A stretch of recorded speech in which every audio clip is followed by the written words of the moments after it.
Jaalalleen Buruuk isheen haaraanii viidiyoo fi footoowwan garaagaraa kan yeroo jaalalaa Burukee wajjin dabarsaa jirtu Haayim irratti ergitee Haayimiin miira keessa galtee aartee baay'ee itti dhagahame jechuudha. Annaa itti dhagahamus qabaa nama jaalalaan yeroo dheeraa wajji turte gaafa dubartiin biraa akkas gootee viidiyoo irratti ergitu suuraa irratti ergitu itti dhagahamuu danda'a.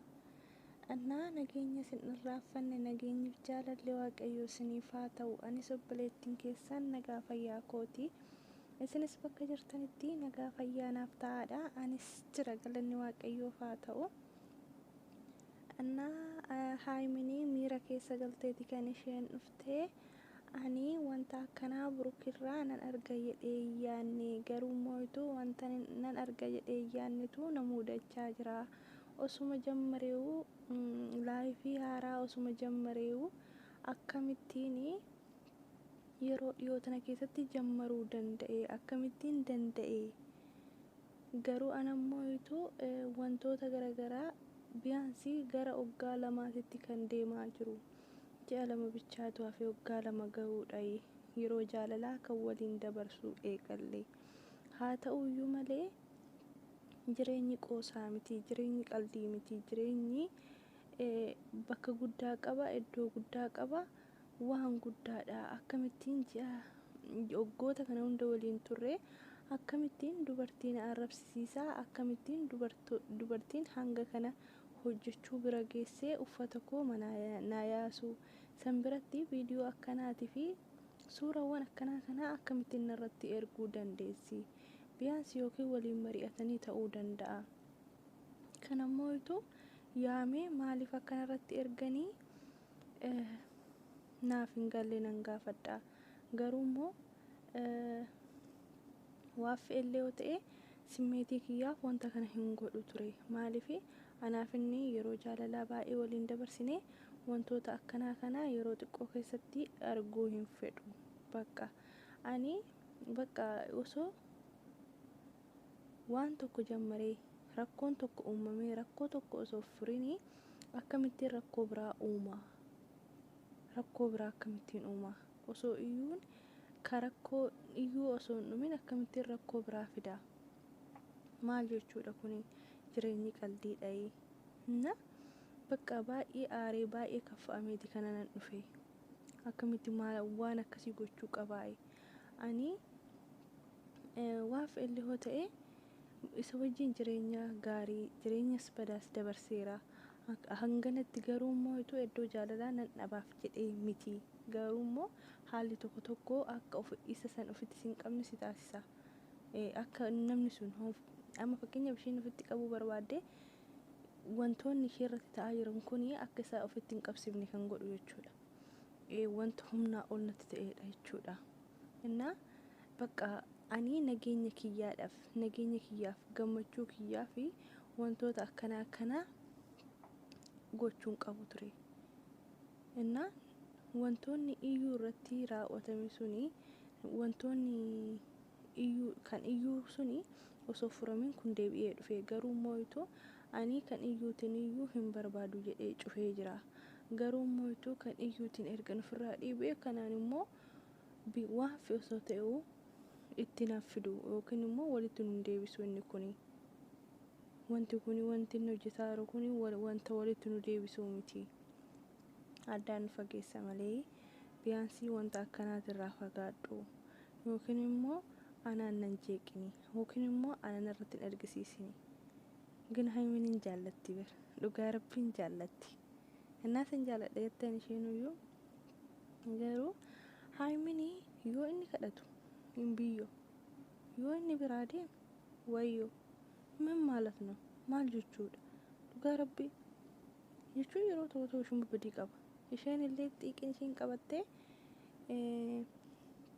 inni yoo na barbaade ni dhufa yoo nan barbaadin ni deema ani immoo akkasin ta'uudhaaf xiiqi keessa seente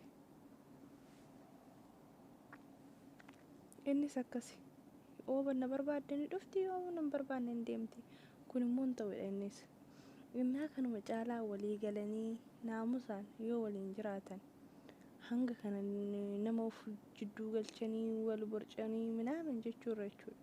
Maaliif barbaachise wanta akkana?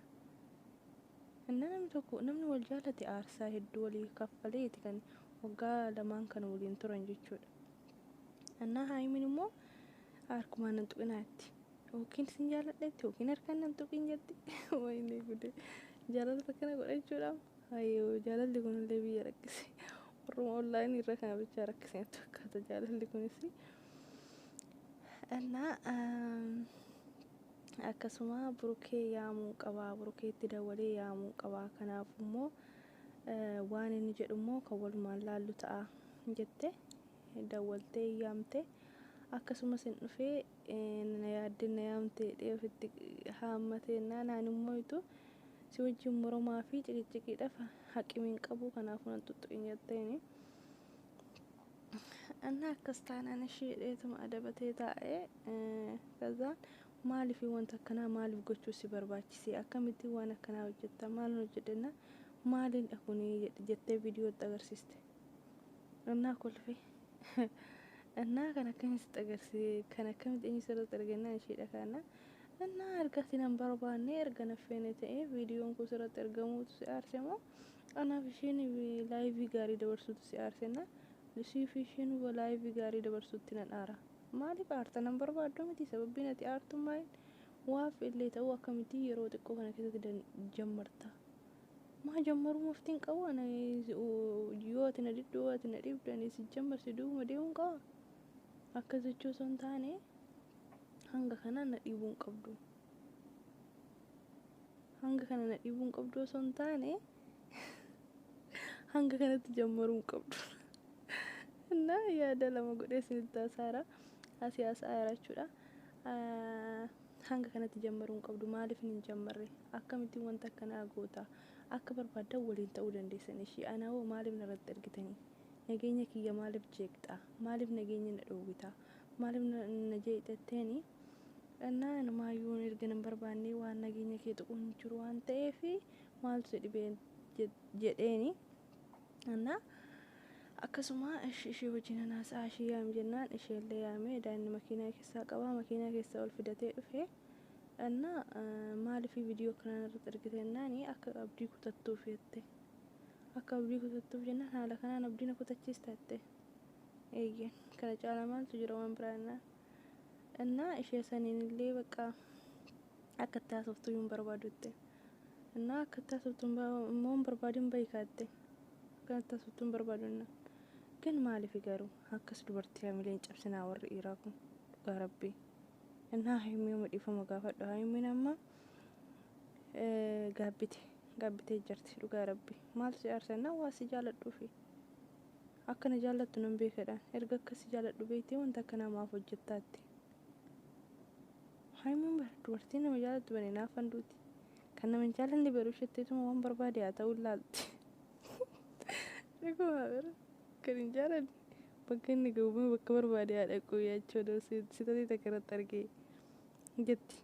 Mee inni immoo nu hojjetu dubartiin jaalanne hin beekamii ka ofii jaallatu irratti hin balleessu. Hin balleessu. Inni illee waa si jaallatu balleessaa jira godhe. Haayimii ye'oosi booddee hagam akka jaallattu dhugumaan jibbite moo hin jibbinees ilaaluufi. Innaa isin garuu addan baatanii siifee Burukees Ruutaa fi Abirashillee inni araaramtan jenneetuma isin eenyuun warri daawwattoonni keessan. Annaa viidiyoo laayikii, sabskiraayib, sheer gochuun irraa fatinaa. Baay baay.